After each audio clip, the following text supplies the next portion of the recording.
droši vien tam caurītim, kas šķies olu sārā, arī nav viegli pārsist to čaumiņu. Par pašizaugsmi nedaudz, par to ļoti daudz runā cilvēki, vai tas vienmēr ir ļoti ērti un viegli.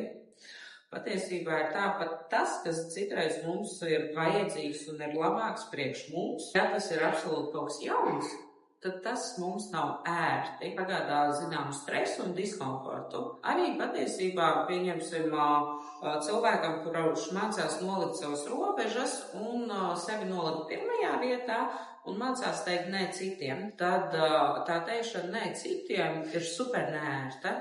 Tāpēc, ka iekšā ir bailes, ja nu mani atraidīs, ja es vairs nepatikšu, ja uz mani sadusmosies, ja man vēl tur uzbruks un pārmetīs kaut ko. Ja cilvēks nekad iepriekš nav teicis nē, tad, lai to iemācītos, tas būs neērti.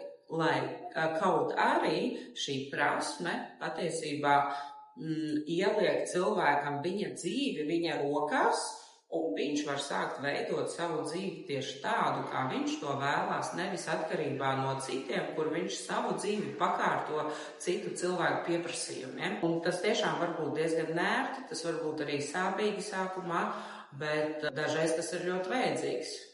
Droši vien tam caulītim, kas šķiras no olas ārā, arī nav viegli pārsist to čaumiņu, bet pēc tam izaug par skaistu putnu. Visu